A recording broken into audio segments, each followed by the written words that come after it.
Do you think there is real reflation risk in the next, say, 6 months?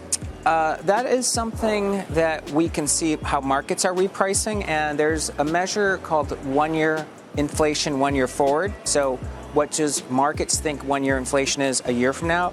That has been creeping up. It's actually now at 3.6. It's been a trigger point in the past where the market starts to worry. So whether it's the deportation that's causing that or fiscal spending, I'm not sure. But, it is, markets are starting to think about it. Or more of just better growth outlook could help inflation expectations rise. I guess where Trump Trade 1.0 ran into trouble was around trade policy.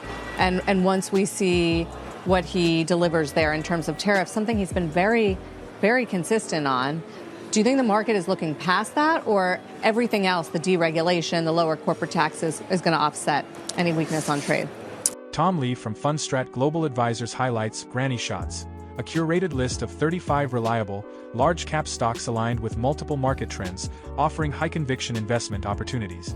He sees potential in cyclical sectors like industrials and financials, even without strong commodity price support, citing favorable conditions such as deregulation and mergers. Lee also predicts rising inflation concerns over the next 6 months due to fiscal spending and better growth outlooks, but remains optimistic about small-cap stock. He emphasizes their discounted valuations, faster earnings growth, and reduced tariff exposure, suggesting they are well-positioned for strong recovery and outperformance. You like to call them granny shots, easy plays. In your view, I have to imagine that list has gotten longer. Yes, it is. But it stayed around 35 names, but just high-quality names that are in the right sort of themes. We have 7 themes, and as long as they're in more than one theme, they become a granny shot. Higher conviction on those names, I imagine. Yes, higher conviction, and these are names that I think most people are going to be familiar with because they're large cap stocks. There's some discussion about cyclicals today, that they make sense, and a lot of people are looking to 2016 for analogs, but some argue that there's not the commodity price support that you might have had in a prior cycle. You buy that? You don't necessarily need commodity prices to help cyclicals. Yeah, energy, but even materials to some degree. Some are. Yes, that's right. Yes, so for those, I would say yes. I'd say the outlook for energy stocks isn't great, as good as people might expect under a Trump presidency, just because expanded drilling is lower oil prices. But for cyclicals like industrials and financials, this is, for all the things you guys were discussing, a great environment, including M&A and cost of money falling and animal spirits and deregulation. Sure. Tech giants and AI startups are all hungrily awaiting Nvidia's new Blackwell chip. We found out overnight that Japanese tech firm SoftBank will be the first to get their hands on them. Nvidia CEO Jensen Huang announcing that at an AI summit in Japan. Let's turn to Deirdre Bosa for what brings us to this point in that relationship for today's Tech Check. Deirdre? Who else but Masa-san, Kelly? Everything about this announcement was very on brand for Masayoshi-san, basically telling the world that he and SoftBank are going to be key players in the Gen AI shift, or at least make a very big run for it. For Nvidia, though, it does raise a question. If demand for Blackwell is insane, as Jensen Huang has said, then why put Masa-san at the front of the line instead of an OpenAI or Google or a company at the forefront of LLM advancements? A source tells me that it was simple. SoftBank's order was early and it was big. It also comes just as the debate is heating up over whether AI advancements have peaked. That's a big deal with SoftBank. Could also let Huang and Nvidia diversify away from its large U.S. customers to new opportunities in sovereigns like Japan. Now, overnight in Tokyo, Huang praised Masa-san as the only entrepreneur and innovator in the world that has selected or partnered with the tech winner in every generation, from Bill Gates to Jerry Yang to Jack Ma. He was even the largest shareholder of Nvidia at one point, leading to this moment. Many of you probably don't know this, but at one point, Masa was the largest shareholder of Nvidia. Yes. Oh.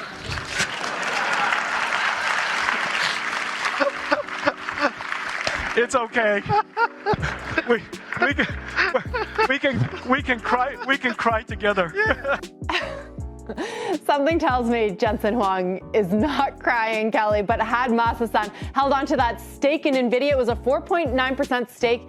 It would be worth nearly $180 billion today. Instead, he sold it for Less than $4 billion. So tears indeed. You know, and to see him, you know, to some extent laughing it off. I mean, there are people who are, you know, they sold their Dogecoin and could have made, and think about 180 billion basically he left on the table. Just incredible. It's a wild number. And you know, it helps explain why he's going big here. He's not going to miss another opportunity, and that is just very Masa-san style. Deirdre, he almost went bankrupt during the .com era, but he had Alibaba. This is probably not a 10-second question, but what is the Blackwell chip going to allow him to do exactly? So Blackwell is seen as the most powerful AI chip coming to market, and SoftBank and Japan are at a different point than the OpenAIs, the Google Geminis of the world. They're still in that pre-training phase. They're still building up and training their large language models, whereas these questions over AI advancements for the big LLMs here from OpenAI and Google and Anthropic, progress is really slowing down. There is this question of, do they need even more GPUs at the same rate that they've been buying them? So different phases, and you know, some folks here say that the companies here, the LLMs here, are more in the inference, the post-training phase versus pre-training, where SoftBank and Masa-san may be. Interesting. Deirdre, as always, thank you, Deirdre Bosa. Thanks. SoftBank says this telecom unit will be the first to get chips using Nvidia's latest Blackwell design for its supercomputer. Nvidia CEO Jensen Huang holding an event in Tokyo today featuring SoftBank chief Masa-san, who is pushing to expand the company's exposure to the artificial intelligence wave. Partnering with you is incredible, and really, really happy that we're doing this. This is completely revolutionary. This is the first of its kind to transform the telecommunications network, the communications network, into an AI network. When we return, Nvidia and SoftBank collaborating on AI, Jensen Huang and Masa-san sharing a lighthearted moment at Nvidia's AI Summit in Tokyo earlier today. Many of you probably don't know this, but at one point, Masa was the largest shareholder of Nvidia. Oh.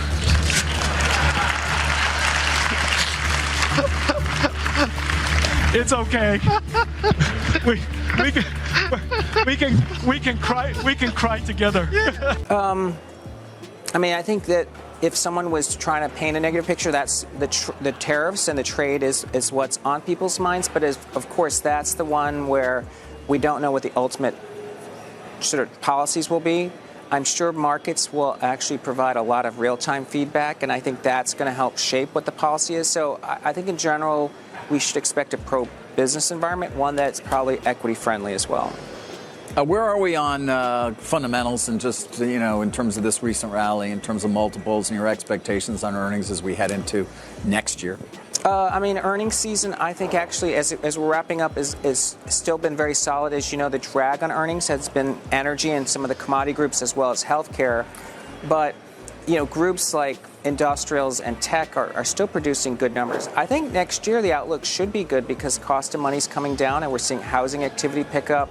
And if there's mergers, this is actually much better for small caps, and small cap earnings growth has been around 40%. So I think it still sort of guides us to the same trades, which is we want to be more cyclical over the next 6 months, and then also look at things like small caps and Bitcoin. Small caps, why mergers? Just give me a little bit more on why small caps are going to be a bigger beneficiary. Well, part of it is the backdrop. Small caps have underperformed for the last 5 years by really the largest margin in 25 years.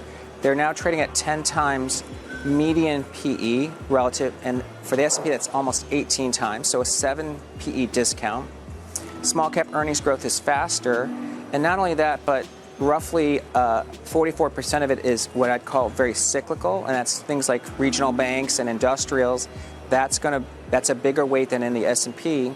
And then finally, you know, there's a lot of cash on the sidelines, and I think if people are looking for breadth expansion, that's small caps. Well, they also don't have the trade exposure. They get the benefit from lower taxes and regulations. Yeah, that's a good without point. The tariffs also, so it feels like they're in the sweet spot. That's right, and the margin of outperformance could be sizable. I mean, they've underperformed by almost 100 percentage points, so I think you could recover that over the next few years. We were mentioning Elon Musk a moment ago, and over the weekend, he endorsed this notion from Senator Lee about end the Fed, essentially. Journal over the weekend with the piece about Powell preparing or being ready to defend a removal if, in fact, he's asked to leave. Do you think the bond market would revolt at any kind of attempts to influence the Fed or re-executivize the Fed? Yeah, I mean, absolutely. I mean, the Fed is the most powerful entity in the world, and part of it is its independence, and it's something that even the bond market is scared of. I think changing the structure of the central bank would be not good for capital markets. In conclusion, the partnership between Nvidia and SoftBank, especially with SoftBank receiving the new Blackwell chip, signals a major step in AI innovation. The chip is expected to boost SoftBank's AI and telecommunications ambitions, positioning them as key players in the evolving AI landscape. Despite the chip's high demand, SoftBank's early and large order underscores their strategic vision for AI's future. Questions for viewers. Will SoftBank's early access to the Blackwell chip give them an edge in AI development? How do you think smaller tech firms will impact AI's future compared to larger companies?